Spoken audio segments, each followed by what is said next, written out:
All right, so our last talk before coffee is going to be Ashley Villar. So Ashley's got a PhD from Harvard, and she did a stint at Columbia and Penn State and has settled back in Harvard as assistant professor.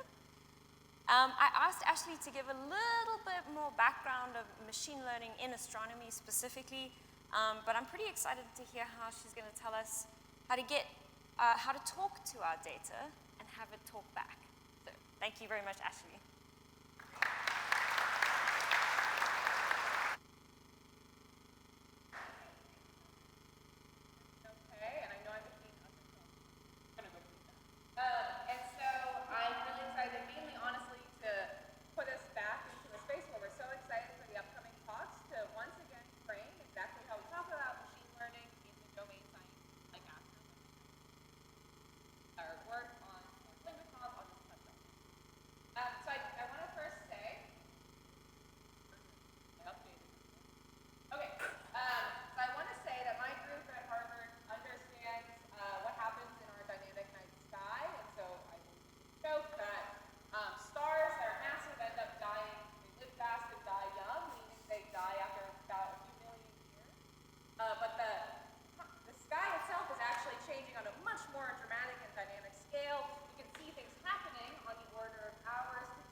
Historic reasons, that has this bizarre number called a magnitude, and you can ask me about that at coffee if you're not an astronomer. But there's also a whole zoo of physics underlying those explosions that we see. It can be the accretion of matter onto a supermassive black hole. It can be the collision of extremely dense stars. All of this is happening, and it's happening unlabeled in the sky. We just see something. And our goal is to kind of piece together this zoo and tell the story of how stars live and die. You're going to hear a lot for the next few talks about this upcoming observatory called the Rubin Observatory that's being built right now in Chile. That's going to begin a 10-year survey, or basically a movie of the slowest movie ever, of the southern sky over 10 years. I'll stand right here. In which we will have an unprecedentedly deep and high cadence visualization, and we should see millions of things happening in the night sky. In particular, my group thinks a lot about the explosions of stars. We call those supernovae, and I abbreviate that as SME, apologies. But I really want to emphasize that this is such an exciting time for astronomy right now because it really breaks exponential growth of discovery rates that we've been seeing for decades. So back in the 80s, before I was born, we would discover about 10 supernovae per year. Villar Rubin's going to discover 1 million per year, so thousands every single night. What's exciting about this is that there's potential discovery space to find unknowns. We will be seeing these millions, we'll see thousands per night, and in real time, we make decisions of, okay, what is the most important thing that has gone off in the night sky tonight that is worthwhile to study in more detail? That's a very, very, very small fraction that we can actually spend real time on, and that's limited by resources that we have. It's really time expensive to get a spectrum of what's happening, but also it's expensive to get a graduate student to help study these events. And so we really are limited to less than 1% of everything we see. What I find so exciting is that the unprecedented discovery rates, in theory, lets us discover what has not been seen before.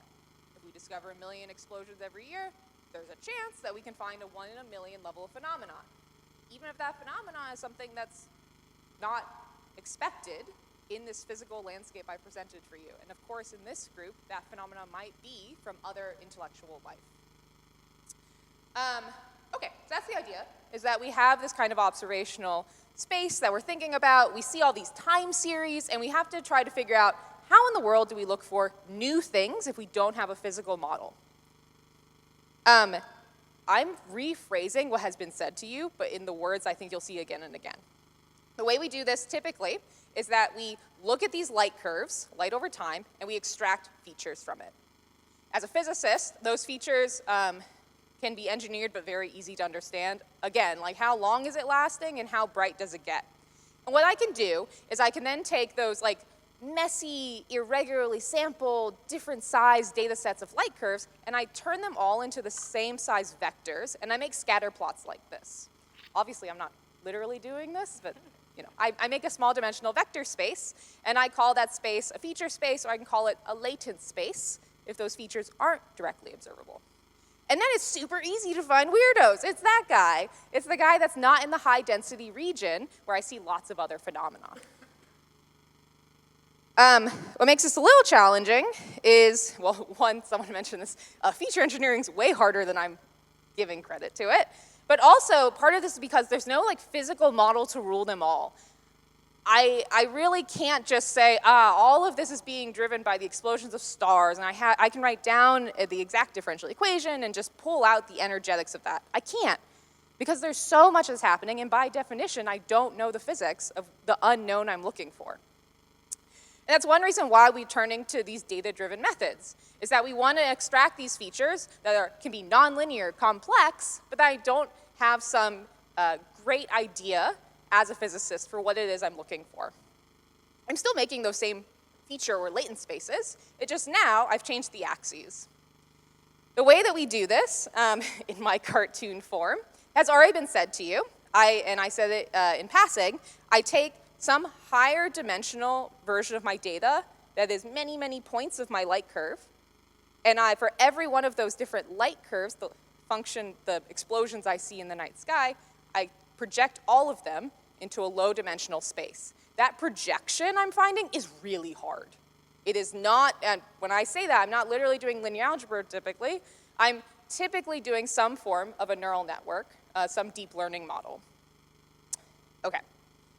When I train these neural networks, the only thing it really knows about the system is what I tell it to optimize.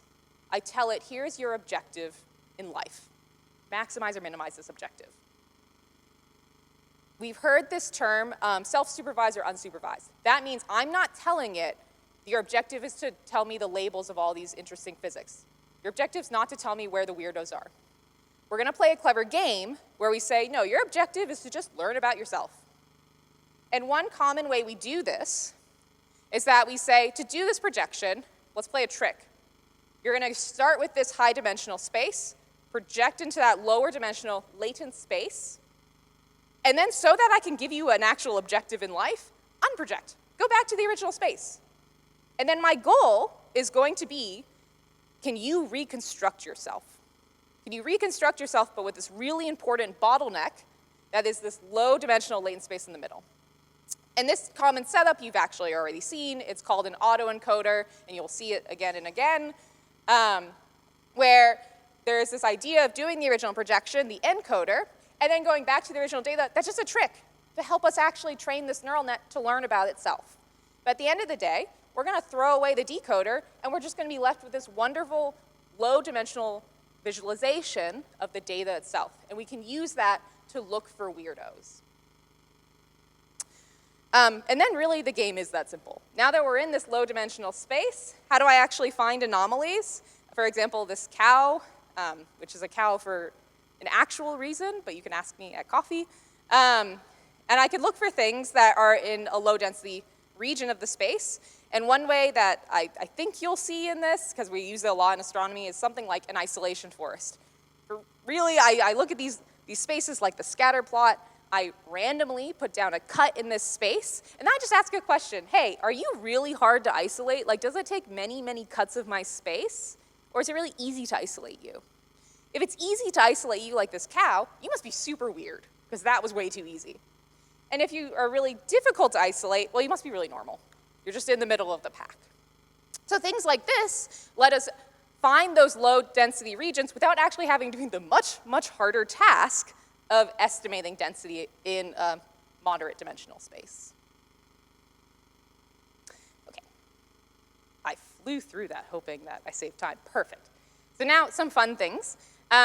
That was the basic idea that has been shown to you and will be shown again and again, because it really is the language we use to talk about this. We use representation learning. We're building these latent spaces that represent the data, and we build them in a way that we can find interesting, complex, nonlinear features that still really do capture the fundamental summary statistics that we want. There's tons of really fun open questions that we're now working hard on. For example, in this latent space, as a physicist, I may or may not want my latent space to actually have physical meaning to it, or at least obey some physical laws I know should be true. I'm just trying to remind myself, oh great, I did do this. So to do that, one way that we can try to enforce physical laws is that we can change that neural net's objective in life. Instead of just recreating that original time series that you had, which is pretty straightforward, what if you also did a few things? What if I do have some labels? Like I know that these guys are explosions and these guys are supermassive black holes. Can you try to cluster these together? And I can even do this without labels, and that's this idea of contrastive learning, that I can try to build in natural clustering to groups I know should exist. Or can I just directly actually input known symmetries that I have in physics? So for example, I actually know exactly how time series should behave as a function of distance from like myself to the object, not distance in this space, but distance away from the Earth. I know that if you are very, very far away, you look much redder, and you have a very dilated time series, because time appears to be moving more slowly. Why don't I just directly build that invariance into the objective that my neural net has? So this is the way it's forward, and we're thinking a lot about how to do this. Let's see what I want to say. How to do this in a way that actually regularizes the space so that when we actually look for new anomalies, we know that they are of physical interest and not necessarily, like Michelle pointed out, a defect of the instrument that we happen to be using. Okay, the other thing that has been mentioned as well, I think by Alexis, about that we're interested in is the fact that we actually have lots of different types of data. I talked all about these time series we have, but that's not all we have. We typically have other pieces of information that have varying levels of richness, that is how much information they contain, and how readily available they are. So I have lots of time series. I have a lot more just images of galaxies. And it turns out most of these explosions in the night sky happen in galaxies other than our own. And the type of galaxy that you come from tells me a lot about what type of explosion you are. So we can use this data as well to understand what sort of weirdos there might be. And then much harder to get, because it's very expensive, we can get spectroscopy. We can really actually have a very detailed understanding of exactly what elements were synthesized in an explosion or pre-existed in that explosion. What we're thinking about now are these multimodal style of foundation models. That is to say that I know that this spectrum is the same, comes from the same object as this light curve. A different, much more terrestrial way of saying this. I know that this picture of my poodle at home matches my natural language description of my adorable little poodle at home. And there's a way I can actually tell my neural net, hey, in that latent space you built up, these two vectors are the same object. Point them to the same vector. That is what the direction we're going in this kind of contrastive learning way of building in one latent space that represents all of these different modalities of data by explicitly telling it how to cross-link that data together. One way that we've done this recently with something called the Young Supernova Experiment is to build an anomaly detection pipeline. So this was great work done by Patrick Aleo at UIUC, to build an anomaly detection pipeline that actually does explicitly put together time series that's coming in from something called the Zwicky Transient Facility. So those are just explosions every night we see. And then pictures of the galaxy those explosions come from. And what's fun about this, actually, I'll go one more, then go back, is that we can actually use this joint embedding space to very explicitly look for different types of anomalies that we've already found. What do I mean by that? In this example, I'm showing you a light curve, and so sorry, I have to explain this for a second. In the actual colored points, so not the ones with the low opacity, that is one light curve of a supernova. On the right-hand side, these are pictures. The upper left is a picture of his home, his galaxy he came from.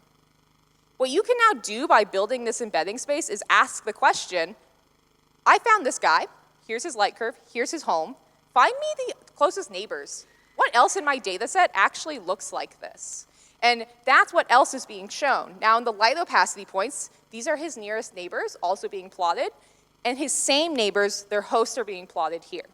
And you can see, loosely, they all are these kind of 1As from these beautiful spiral galaxies for the most part. What's exciting is you can do the same thing once you find one candidate anomaly you're interested in, and you can search in galaxy space, you can search in light curve space, or you can search in the joint space. We're thinking a lot about how to put the human in the loop, because obviously we need a lot of domain knowledge to actually do something with this data. One way that we do is this LACE pipeline gives us Slack updates 9 a.m. Eastern every morning. It's very fun to then go through and upvote or downvote whether or not we think this is an interesting anomaly, and then from there trigger our various follow-up campaigns. So then the last thing, so it actually is very brief, I'll just say, the last thing we're thinking a lot about is using large language models efficiently, and the way I like to think about this is talking to our data. So right now, the way that we have lots of data. We have very large databases. They're not nearly as large as many other sciences, but pretty large databases that we query with SQL queries that are customized to whatever science that we want. And there's a lot of work that goes into, poor graduate students typically do, to really think about how do I isolate this class of physics I care about. One thing I think is so interesting, though, is that large language models offer a really different way of approaching this problem in representation learning, so that weird nonlinear representation of our data offers an interesting way to explore that might be hard to talk about in just plain SQL queries. So I apologize, I changed this. This was a movie, but you can ask me about it. I think it won't play here. So the way I like to think about this, though, is that we have this system now. In the back end, we have these large databases that less and less have a clear column header. I'm not just looking at duration. I'm not just looking at how bright the thing was. I'm looking at weird feature 1. That is a good summary statistic, but hard to physically define. In the front end, what we're working on in this beautiful video are chatbots that actually directly talk to that database. And you can ask it questions like, have we found any type 1a supernovae tonight? Oh, okay, what was the closest one we found? And what we're working towards, pie in the sky, is asking more abstract questions. Hey, this one's weird. It seems like it dimmed but then re-brightened, suggesting a second energy engine. Can you help me find more of those? Which I can't show you here.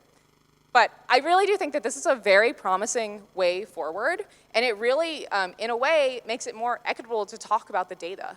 There's no longer this lead up to skill set that isn't exactly the most helpful thing as an astronomer to have. Instead, I can just use my natural language and expertise with these chatbots to help me directly talk to my data and have it talk back to me. Okay, so I will just end there, and people can go to coffee soon, I think.